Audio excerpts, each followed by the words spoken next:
The Shape of Things to Come is a work of science fiction by H. G. Wells, published in 1933, which speculates on future events from 1933 until the year 2106.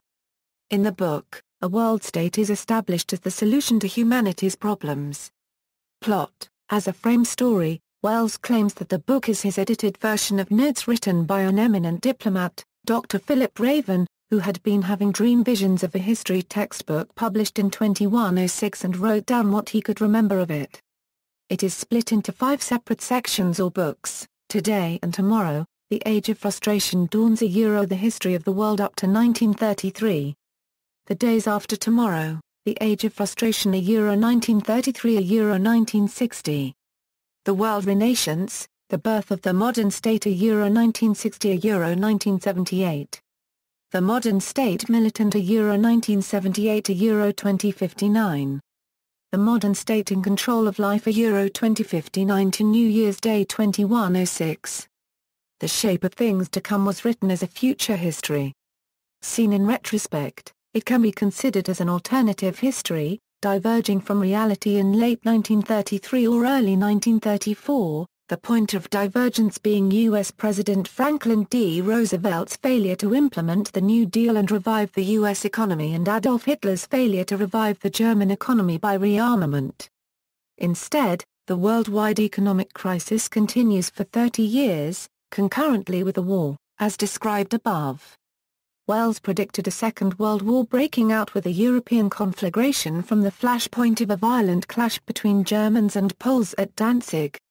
Wells set the date for this as January 1940. Poland proves a military match for Nazi Germany and they engage in an inconclusive war lasting 10 years. More countries are eventually dragged into the fighting, but France and the Soviet Union are only marginally involved. Britain remains neutral, and the United States fights inconclusively with Japan. The Austrian Anschluss happens during, rather than before, the war. Czechoslovakia avoids German occupation and its president, Edvard Beneš, survives to initiate the final suspension of hostilities in 1950. The war ends with no victor but total exhaustion, collapse and disintegration of all the fighting states and of the neutral countries, equally affected by the deepening economic crisis. The whole world descends into chaos, nearly all governments break down, and a devastating plague in 1956 and 1957 kills a large part of humanity and almost destroys civilization. Wells then envisages a benevolent dictatorship, the dictatorship of the air, arising from the controllers of the world's surviving transport systems, who are the only people with global power.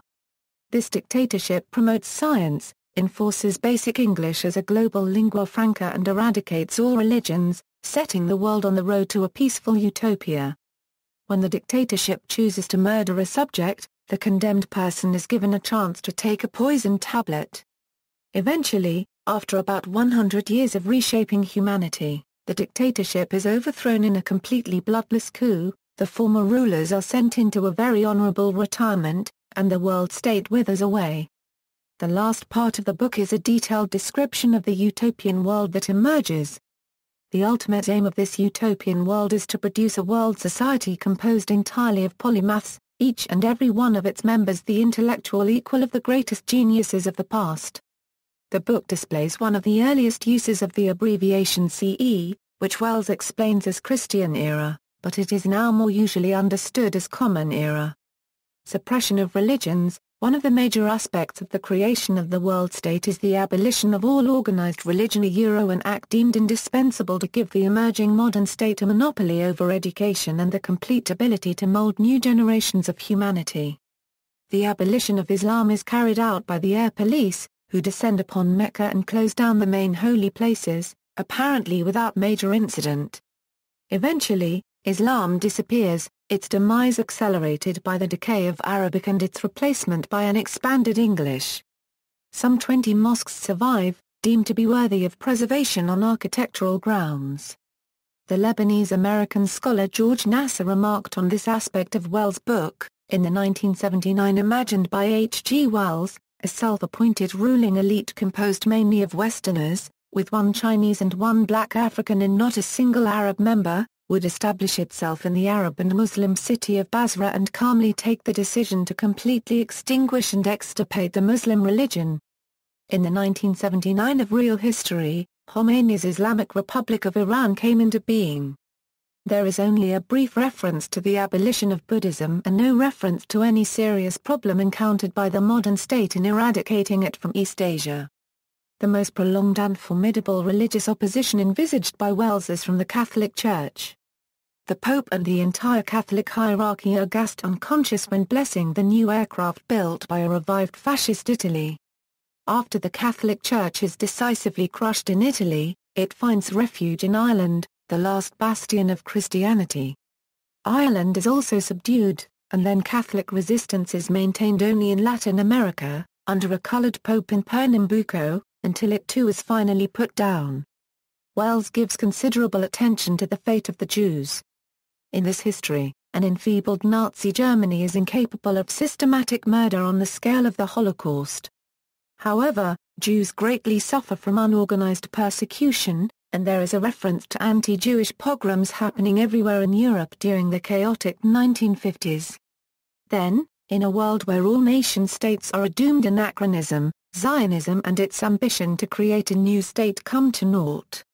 In the later struggle between the emerging world state and its opponents, Jews are seen as caught between the hammer and the anvil.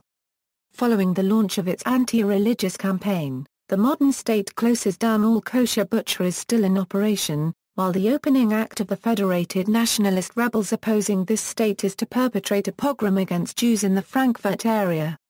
Eventually, in Wells's vision, it is the modern state's forced assimilation that triumphs and the Jews, who had resisted earlier such pressures, become completely absorbed in the general society and lose their separate identity. Film adaptations. Wells loosely adapted the novel for the screenplay of the film Things to Come, produced by Alexander Korda and directed by William Cameron Menzies, and released in 1936. It also takes elements from Wells's non-fiction book The Work, Wealth and Happiness of Mankind. The film stars Raymond Massey, Ralph Richardson, Cedric Hardwicke and Margarita Scott. H. G. Wells' The Shape of Things to Come is a Canadian science fiction motion picture first released in May 1979. Although credited to H. G. Wells, the film takes only its title and some character names from the original source material. The film's plot has no relationship to the events of the book.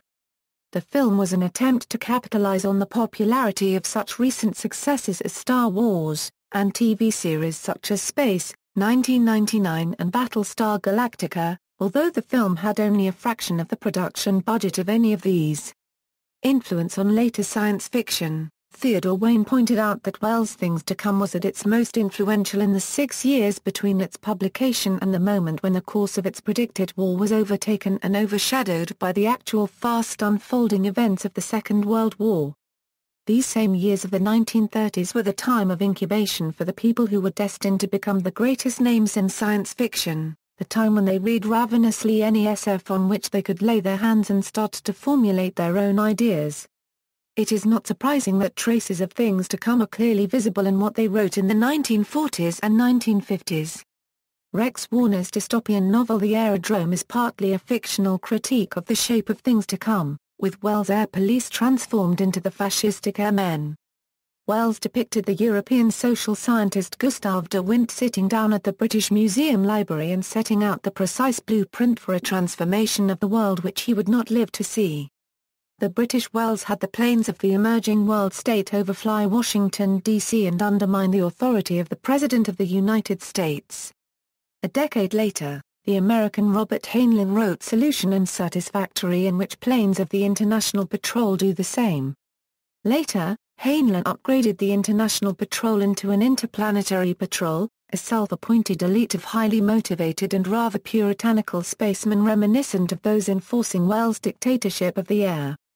Wells depicted federated nationalists, who had banded together only so that they could fly at each other's throats once they had smashed the budding world government. Poul Anderson in his early future history, The Psychotechnic League, depicted precisely the same kind of nationalists violently opposing the United Nations' efforts to make itself a true world government and rebuild the war-torn world. In other media, The Shape of Things to Come by Max Frost and Troopers was a spin-off from the 1968 film Wild in the Streets. The Shape of Things to Come is the title of a track in the Battlestar Galactica Season 1 soundtrack composed by Ben McCreary. In episode 505 of the television series The Walking Dead, Eugene is reading The Shape of Things to Come. An episode of the television series Lost is titled The Shape of Things to Come. One of the main settings in the episode is Iraq, similar to the novel. The Shape of Things to Come is the last track on the Powerman 5000 album, Transform. The Shape of Things to Come is the name of a song on the Audioslave album, Revelations. The Shape of Things to Come is the name of the last scene in the last episode of the television series Caprica. This scene outlines the future development of the Cylon machine race and why the Cylons and Battlestar Galactica have monotheistic tendencies. The Shape of Things to Come is the name of a 1979 song by the Head Boys. The Shape of Things to Come is the name of a song by the Books' Nick Zomuto.